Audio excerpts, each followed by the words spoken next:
So as far as how did I get involved in the current release for Battlefield Hardline, the guys up at EA in San Francisco had got in touch with me and said they'd heard the Dread score in some of my other work and would I be interested in scoring this. So I kind of said, well, yeah, but I've never composed for a game before. So if they held my hand, I'd happily do it. But they taught me through the concept and it sounded really cool and really exciting challenge. You know? Creatively, a lot more control with it than you would have with, say, a film soundtrack. But it went on for a lot longer. Kind of 18 months is a long time. But kind of we sat down, me and Paul Gorman, the audio director up at EA, and we just spoke about the direction we wanted to take it in. And after maybe over the first 1 or 2 months, we kind of said, well, look, it's becoming a bit more bandy, a bit more urban. The whole Dread feel was a little bit too synthy and analog, whereas this I wanted a really raw kind of vibe for it.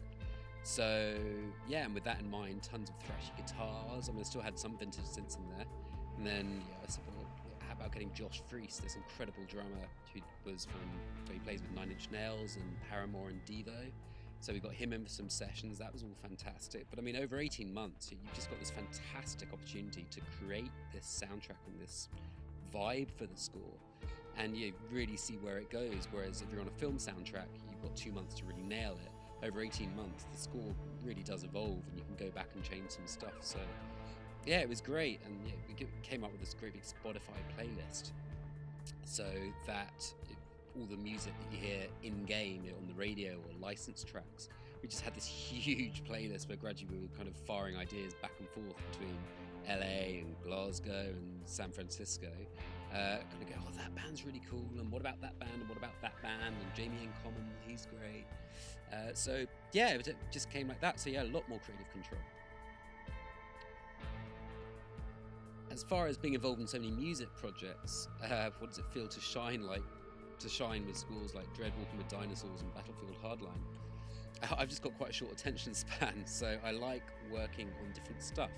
So, Walking with Dinosaurs had a nice 100-piece orchestra, this really fun animation. It was really good fun to work on. I'd just been finishing these little films with the Minions that went on the DVD with Despicable Me 2.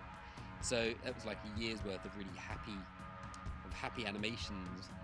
Whereas obviously Dread, a lot more hardcore, real vintage synths, really experimental soundtrack, and then Battlefield Hardline, where it took 18 months to do. So I just like being involved in different things.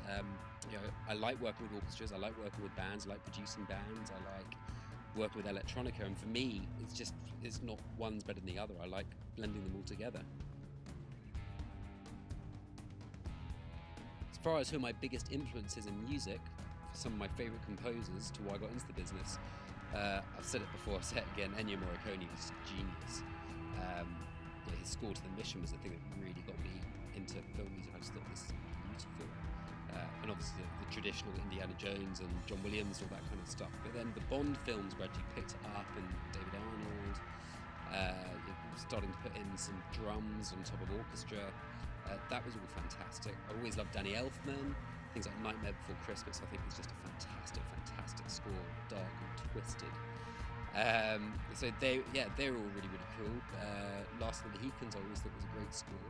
But then you've also got bands. I love M83.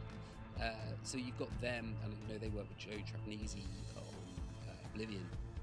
But so you've then got this real crossover. And I remember when I was starting out, I'd be working with some bands, and these directors would kind of go, oh man, I really like the stuff that you did with those bands. Come and do our film. And then similarly, you go and do a film, and these bands would go, oh, I really like the stuff that you've done with, that film. Can you make us sound cinematic? So the two always just crossed over, and there was this big music scene in Glasgow where there's people like Snow Patrol and Bell and Sebastian and Mogwai. Everyone was starting out at the same time, and it was just this one studio, so we all just kind of hung out in the same pubs and worked together, really.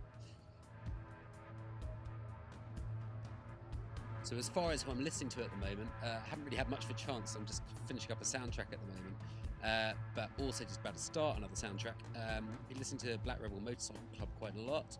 The OCs I totally love, and the Foo Fighters, simply because I'm trying to listen to some of the guitar sounds at the moment, and those kind of things just absolutely blow me away. So that's, yeah, those are the ones for the moment.